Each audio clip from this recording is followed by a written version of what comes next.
Thank you.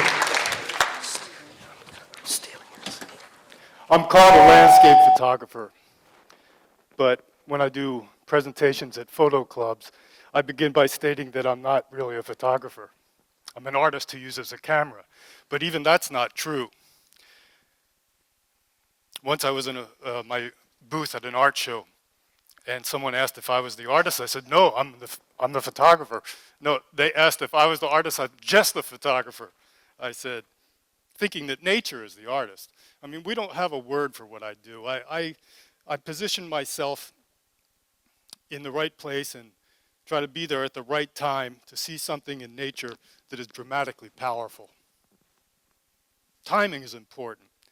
The Greeks had a word for beautiful coming from their word for hour, indicating that beauty happens at a certain time, and I agree.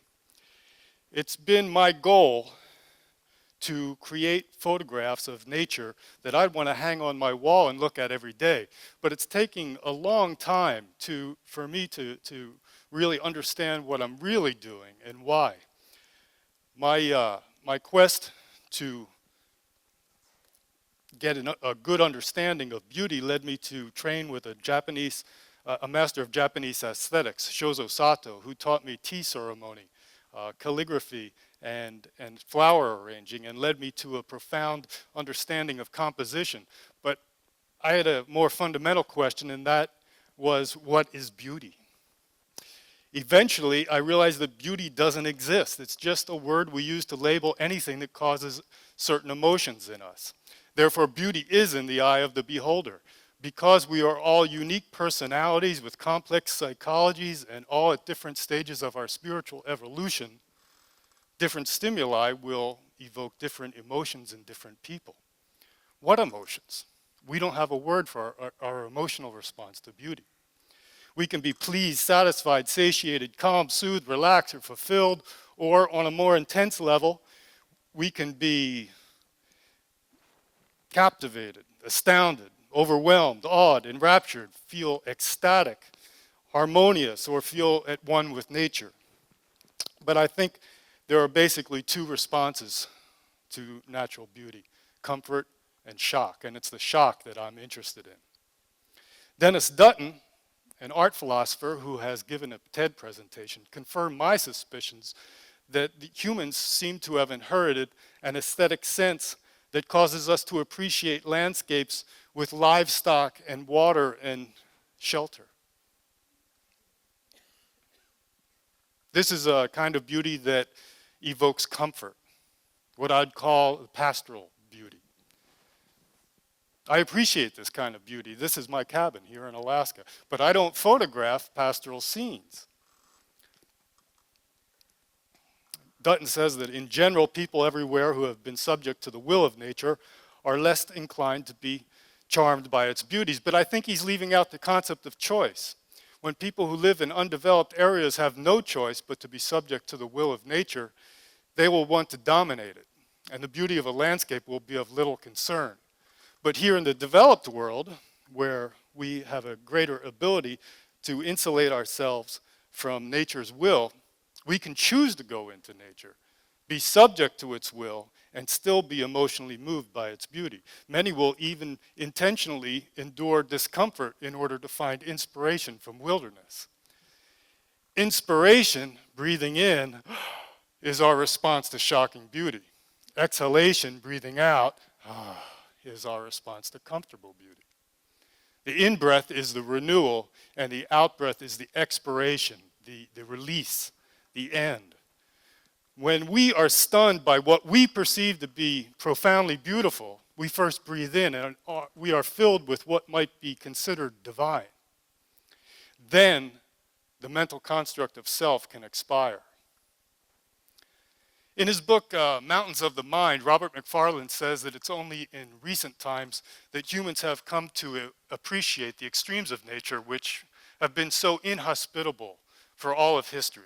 And he says that the meaning of awe has also changed. The original meaning had more to do with fear. It comes from an old English word meaning terror and dread.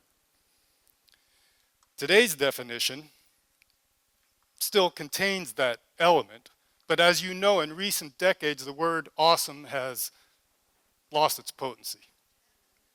The meaning has changed, and so we have lost a means of communicating an emotion that is at the heart of my inquiry.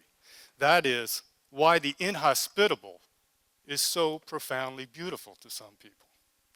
That's the basic question of my book, The Granite Avatars of Patagonia. Why is it that a big rock can shock a human into a profound state of consciousness? A few decades ago, Joseph Campbell talked about aesthetic arrest, and it's aesthetic arrest that I'm interested in. Campbell borrowed the phrase from James Joyce, who wrote that in the presence of great beauty, the mind is arrested and raised above desire and loathing. In my words, the egoic mind is stopped and we are left face to face with the true nature of reality, one immense, infinitely complicated, interconnected miracle that our consciousness is part of, yet can be enraptured by. While researching the true nature of reality, I came upon another Campbell, Thomas Campbell, a physicist who has been exploring other dimensions for over 30 years. This Campbell has written his Big Toe, in which he claims that all of existence is evolving away from entropy. That is, away from chaos and towards organization, harmony, and ultimately towards pure love. This made perfect sense to me, confirmed my suspicions about human evolution, but I was confused by the fact that many of my most dramatic landscapes are photographs of the results of erosion, which is an entropic process. Why was erosion responsible for creating divine sculptures of rock that are so shockingly beautiful? I was stuck on that one, so I asked Mr. Campbell, who pointed to the obvious, that the granite spires and the canyon walls that I photograph are what resist entropy. They are what is still standing after millions of years of being attacked by the brutal and relentless forces of nature. He said they convey a spiritual healing by natural beauty. In Spanish, there's the word elucinante, which led me to create the word elucinate, which means to reveal the truth or enlighten by blowing one's mind. So please use that if you like it. It's my suspicion that while all humans are evolving towards love, we're all at different stages of that evolution. And I suspect that fear is associated with entropy, and that fear is what prevents us from experiencing aesthetic arrest when we observe nature's most inhospitable and awesome scenery.